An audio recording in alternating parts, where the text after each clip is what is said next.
आज हम political political science का तीसरा पार्ट पढ़ने जा रहे हैं, नियोजित विकास की राजनीति। जो मैंने पहले आपको पहला पार्ट पढ़ाया था, इसमें राष्ट्र निर्माण की चुनौतियां, उसमें मुख्य चुनौती थी राष्ट्र को एक सूत्र में बांधना। दूसरा हमने पाठ पढ़ा था एक दल के प्रभुत्व का दौर, उसमें मुख्य चुनौती थी लोकतंत्र की स्थापना करना। इसी तरह ये भी साथ जुड़ा हुआ है। अब नियोजित विकास की राजनीतिक जो अगला पाठ है तीसरा, इसकी भी मुख्य चुनौती है आर्थिक विकास और सबका भला करना। तो ये जो है अपना तीसरा पाठ है। तो इसमें क्या था, अंतर्राष्ट्रीय इस्पात निर्माता और राष्ट्रीय स्तर पर इस्पात जो निर्माता थे, उन्होंने उड़ीसा सरकार के साथ सहमति पत्र पर हस्ताक्षर कर दिए। क्यों कर दिए? उड़ीसा जो था लौह अयस्क का भंडार था, वहाँ लौह अयस्क का बहुत ज़्यादा भंडार था, और उड़ीसा भी ये चाहता था भाई इनसे जो है सहमति पत्र पर हस्ताक्षर कराने के बाद भाई यहाँ पर उद्योग लग जाएंगे, पूंजी का निवेश हो जाएगा और उड़ीसा के अंदर बहुत ज़्यादा विकास हो जाएगा, भाई सड़कों का निर्माण हो जाएगा। इस तरह जो है उड़ीसा भी ये बात सोच रहे, उड़ीसा सरकार भी ये बात सोच रही थी। फिर क्या हुआ, जो लौह अयस्क के भंडार थे ना, वो जो ऐसे क्षेत्र में थे उड़ीसा के अंदर जो अविकसित था, ज़्यादा विकसित नहीं था वो, उसमें जो है ना कम विकास था।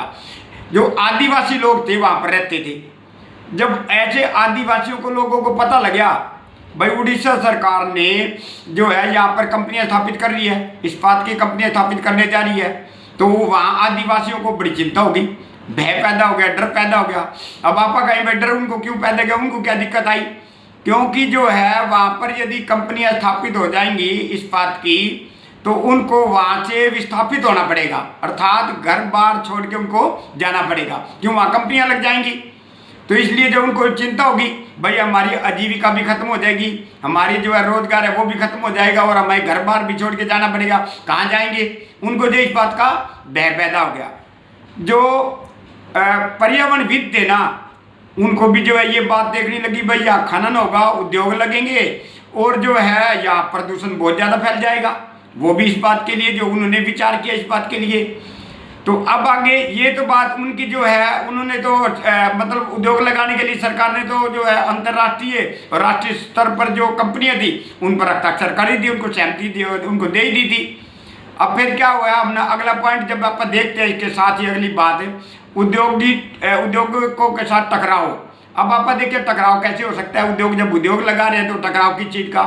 भाई टकराव इसलिए होगा कि जो सरकार है उड़ीसा की, उसने जब अंतर्राष्ट्रीय जो इस्पात निर्माता थे या राष्ट्रीय स्तर पर के थे, अब उनको जो कंपनियां की जो है अनुमति दी गई लगाने के लिए, उससे पहले उनने क्या करना चाहिए था उड़ीसा सरकार ने?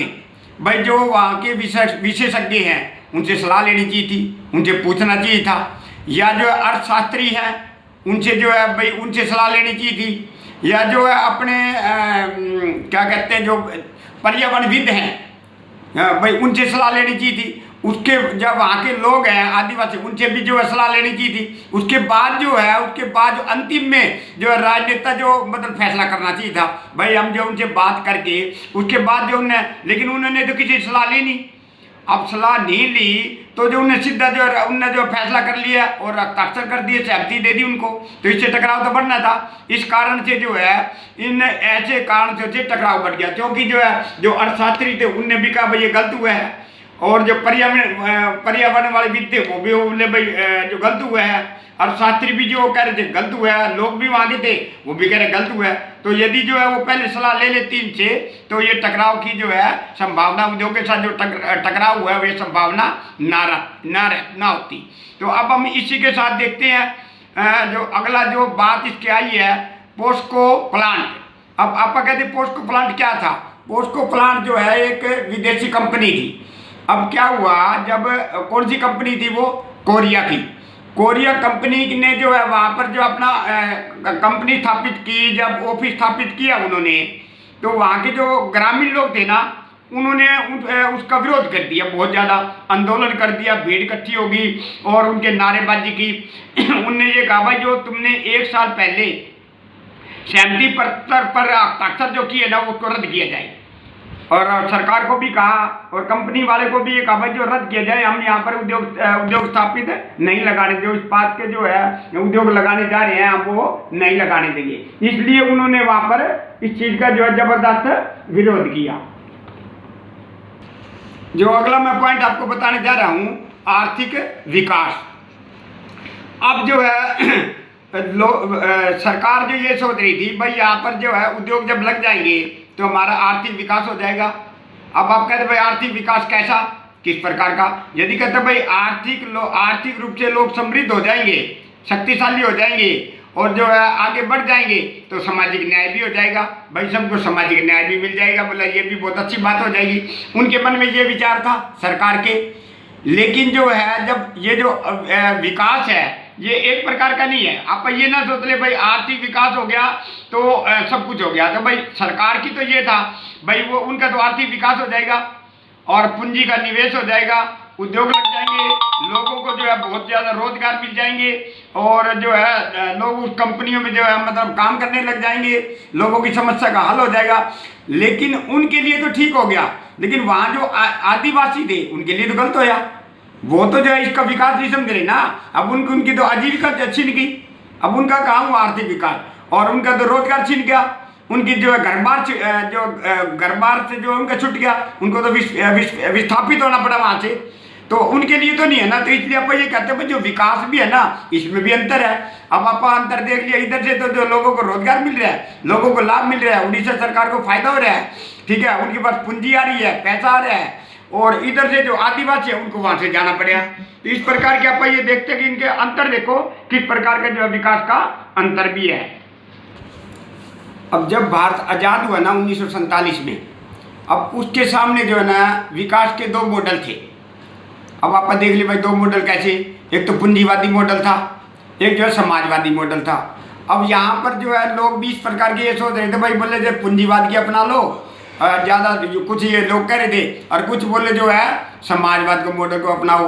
अब जो इस पर जो है सरकार विचार करने लगी भाई कौन सा मॉडल ठीक रहेगा। उन्होंने दोनों मॉडलों पर जो विचार किया, उनका भाई जो ना मैं दोनों मॉडल जो है हमें इस प्रकार की नीति अपनाए, एक तो विरोध भी नहीं होगा और साथ साथ जो है हमारा जो जिस मॉडल को हम अपनाएंगे वो सबके लिए लाभदायक भी हो। तो इसलिए उन्होंने दोनों मॉडलों को अपना लिया। तो उसको उस व्यवस्था को क्या गया, मिश्रित अर्थव्यवस्था।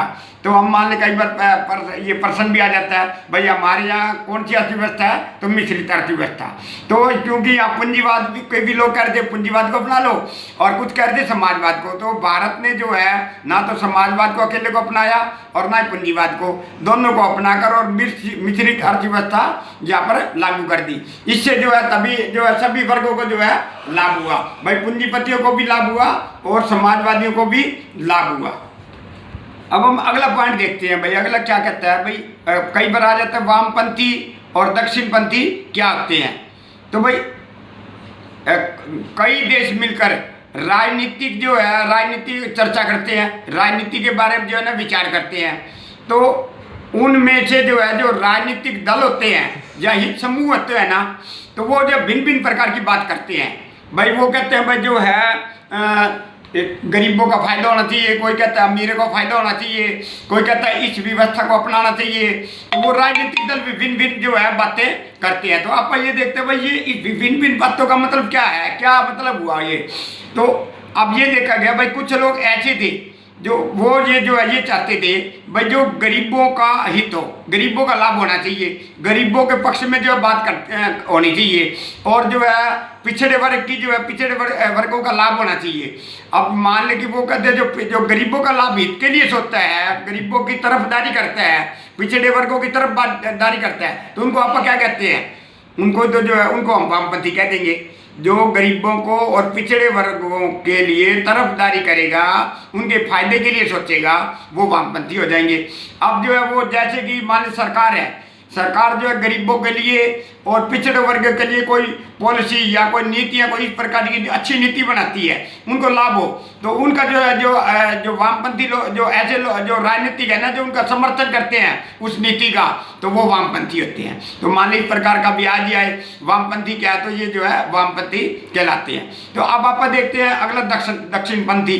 तो दक्षिणपंथी जो बिल्कुल विपरीत समझ लेना आप, इनका क्या मतलब है, ये जो है पूंजीवाद का ज़्यादा समर्थन करते हैं इसमें। जैसे इसमें आप देखते हैं वामपंथी में, इसमें कुछ ना कुछ थोड़ी बहुत झलक जो है समाजवादी झलक आती है, और उसमें जो है पूंजीवाद की, जो दक्षिणपंथी की है वो पूंजीवाद की झलक आती है। आप देखें कैसे पूंजीवाद, जो दक्षिणपंथी लोग हैं ना, जो राजनीतिक दल हैं या जो है हित समूह हैं या लोग हैं, वो कहते हैं कि जो है दक्षिणपंथी वाले कि जो व्यापार है ना, व्यापार इसका कंपटीशन होना चाहिए, इसका मुकाबला होना चाहिए, और जो है जो व्यापार के नियम हैं इनको आसान बना, सरकार ने आसान नियम बनाने चाहिए। इसका मतलब क्या हुआ भाई, मान ले व्यापार को आसान नियम बनाने चाहिए व्यापार के, और जो इनका कंपटीशन करना चाहिए व्यापार के रूप में। इसका मतलब ये तो पूंजीवाद को बढ़ावा दे रहे हैं। इससे पता लग रहा है कि पूंजीवाद के समर्थक हैं, तो ये जो है पूंजीवाद के समर्थक हैं और ये पूंजीवाद को बढ़ावा देते हैं।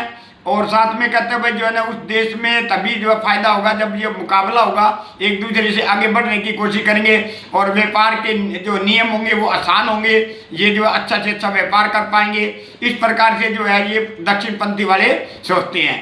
तो यहाँ तक जो है मैंने आपकी इस वीडियो तैयार की है, और इसकी जो अगला जो पार्ट है, क्योंकि 2 पार्टों में बनाया जाएगा, और जो अगला पार्ट है मैं फिर आपको बता दूंगा, इसको बड़ी ध्यान से जो है आप सुन लेना, और फिर जो है मैं इसके प्रश्न भी आपको लिख के भेज दूंगा।